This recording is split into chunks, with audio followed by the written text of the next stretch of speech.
Good morning, folks. I'm Smokey the Bear, one of the co-founders of Berachain, and I'm going to talk to you guys about modular liquidity. First of all, how well can you guys hear me right now? It's like decent overall? Yeah? Okay, cool. The other thing is that I had to talk at Modular Day earlier today, so I decided to talk about modular liquidity because it felt like, a little bit of a, two birds, one stone kind of thing. So I guess we'll start by talking about what is modular liquidity. No one really knows. I'm not too sure myself, but it sounds like a good word and kind of gets the people going, so I think we'll lead from there. I think we'll break it down into a couple of concepts. First and foremost, what is modularity itself? It's a buzzword recently. It's price go up with Celestia. It's everything in between. But beyond that, it's also this idea of like flexibility or, drag and drop in a blockchain, this fluidity with your design and how you build a stack. It can be that in a very traditional sense of, hey, you've got your DA layer, your execution, your settlement, or it can be as simple as plug and playing a module within the Cosmos SDK, like we do.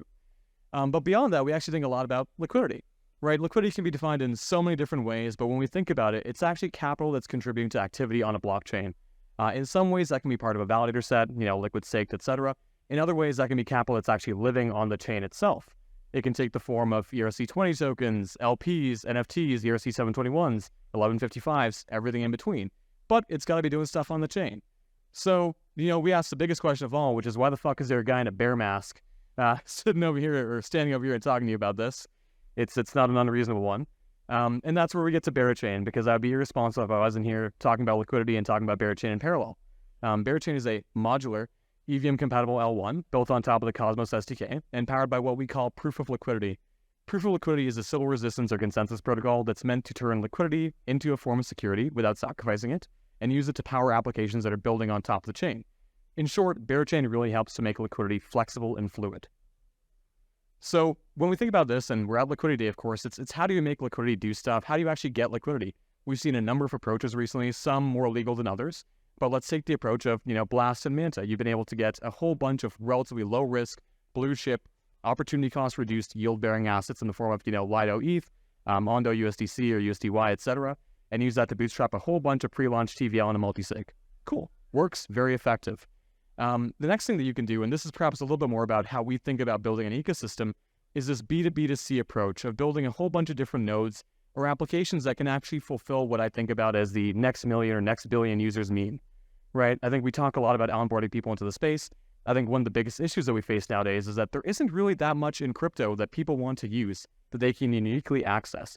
And my thesis on the space, and I think our thesis as a team, is very much so on one hand, abstraction, and on the other hand, the development of highly composable, entirely novel applications built on chain is what will actually spur that next wave of adoption. So really, it's how do you get people to build good apps that can in turn bring new people into your network? And how do you arm those apps with as many resources as possible to do whatever they can for people? So the first thing is, and this is one of my favorite things, delegation, get other people to do it for you. You find your GMXs, your makers, your Aves, your Lidos, your Uniswaps, whatever it might be, that can actually uniquely enable applications on your chain. But a big question, one that we'll probably end up touching on later today, is how do you actually make people build uniquely on you? It is a wasteland out there. There are tons of forks everywhere you go. Very few chains have differentiated applications. How do you actually lock down those winners? Those groups that can actually become shelling points or vacuums for a new ecosystem in the way that GMX brought capital into Arbitrum, Friendtech brought capital into Base for a time, DFK brought capital into Harmony before it blew up, rest in peace, everything in between, right? And what causes one of them to actually build on your protocol? And this is how we enter proof of liquidity. It's meant, as I said, to make liquidity flexible and to work for the applications building on the chain. So, proof of liquidity, in essence, is realigning value flows across a network. The way this works is that the block rewards on Berachain do not actually stick alone with the validators as they do in traditional proof of stake chains. These block rewards actually go primarily to applications building on the network, whether that is a DEX, Perps Vault, and lending market that we start with, or over time, any given application building on the entire network. That means that users can maintain their behavior, applications can maintain their design, while getting the additional, utility, and in some cases, value of the governance token of Berachain, BGT. Now, one important thing to factor into this equation is that BGT, or the Bera governance token, it's kind of on the nose, is entirely illiquid and can only be obtained by doing the work or providing the value of adding liquidity to the ecosystem in a governance-approved manner. So this kind of funky diagram featuring a Bera basically, walks through the user flow and the incentive flow in the network. What's really, I think, important to zoom in here is the validator protocol interactions. What Berachain enables for the first time is for protocols to work directly with validators to bootstrap their own liquidity. So the way that works is that a protocol could basically partner with a validator, say, hey, I'm going to bribe you or give you an incentive with X amount of my tokens, X amount of my fees, X% of my emissions, whatever it might be for a given time frame. And in exchange, you're going to direct X% of the block rewards that you are winning as a validator towards my pool on the chain DEX, on my application itself, once approved by governance, everything in between. This actually means a couple things. On one hand, validators have unprecedented economic control or economic incentives across the entire ecosystem and can do more than they can in almost any other proof-of-stake chain, while still having opportunities for MEV, block reordering, everything in between.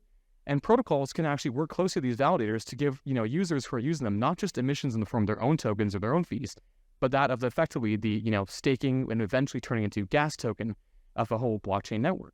The way this works is that each validator on Berachain, there's about, 100 plus because they're, we're a Cosmos chain, tend to make consensus under the hood. Each validator has its own cutting board or pie chart. They're able to effectively say how they'd like to direct incentives across the ecosystem. So every time they win a block, 50% could go towards the DEX, 50% could go towards a lending market pool, or it could go all over the place. It's really up to each of them. And the weighted average of each of those validators' vote weights, which is determined by the amount of liquidity that users have effectively provided, and then staked BGT with them, is what determines emissions across the entire network. So, as we see it, Berachain drives value flow from the validators to the applications to the users, as opposed to the other way around as we see nowadays. So, basic, process here, user provides liquidity on the DEX, super simple, starts earning block rewards in the form of BGT and the trading fees on their LP. Then user delegates that BGT that they earned to one of their validators. That validator may be getting bribes from protocols or itself, and then they'll, continue funneling that towards the user, along with a portion of fees generated by the entire network. User's getting paid. User's pretty happy at the end of the day. It's getting block rewards, trading fees, protocol incentives, validator incentives. Good day. And the way that we think about this is how do we minimize friction for applications building on the network? As much as I love devs are lazy. I'm lazy. It's good. But with that, you don't want them to have to modify their fundamental code base, their design choices, all the hard work that they put in along the way in order to be retrofitted to your network.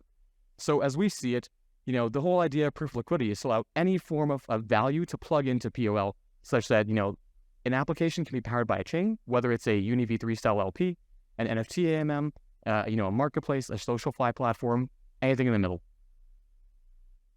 And, why is it modular? Because I talked about that word a little bit earlier. We actually see for the first time, I think, a highly differentiated and a highly decentralized flow of block rewards across the entire network.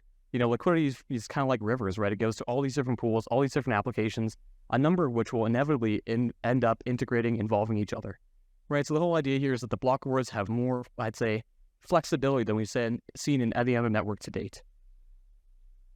So, the whole idea of Berachain is the idea of having your stake and eating it too. You get your LP fees, you get your commissions from whatever protocol you might be using, and you get the unprecedented ability to actually take that governance token and use it to enhance your own emissions, use it to enhance your own liquidity profile, use it to enhance the pools that you're working with. So, hopefully game theoretically sound. And, when we think about liquidity as a whole and, where we end up at the end of the day, of course, at Liquidity Day, we have to remember it's mercenary, right? We've seen the fun times with Alameda in the past. We've probably, many of us in this room have probably, farmed the shit out of something, rotated, then headed over to the next chain. If you want to actually maintain, a liquidity profile, I think there's a couple things you have to do. One is that you have to have a massive total addressable market. So the way that we think about this is by being EVM on Cosmos, we're able to access the developer community, the liquidity profile, and I'd say the ease of use of the EVM side of things, while also having IBC enabled such that if someone wants to go swap into TIA, Dimension, say, whatever it might be under the hood, they're able to do so without leaving their, their chain on Berachain.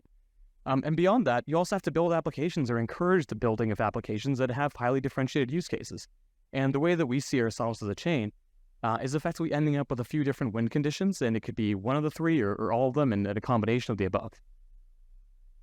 So, one, novel applications being built on the chain, and POL effectively allowing them to reach escape velocity or effectively reduce their activation energy, so as many of these top-tier, highly capable devs can basically build and go 0 to 1 on Berachain. The second is by doing so, hopefully bringing some of the deepest pools of liquidity into the network, such that then you have these swap aggregators, your 1inches, your 0x's, everything in between actually routing order flow into the chain, increasing MEV opportunities, and driving more fees to BGT stakers. And finally, as we think about the ecosystem over a long term, we think about the proliferation of BGT beyond Berachain itself. We've been super excited to see the first couple of rollups actually starting to build on Berachain, and actually having these groups, set up, incentive profiles where You could have BGT rewards in exchange for sequencer fees, trading fees on a network if it's an app chain, everything in between. So the sky really is the limit, and what enables us to do this is by maintaining, I'd say, that core exchange of value for liquidity. So that's what we're here to do. We've joked about for a long time that, there's this meme that Berachain fixes this. The goal really is Berachain's here to fix liquidity and do our best to make it modular too. Thanks so much, guys.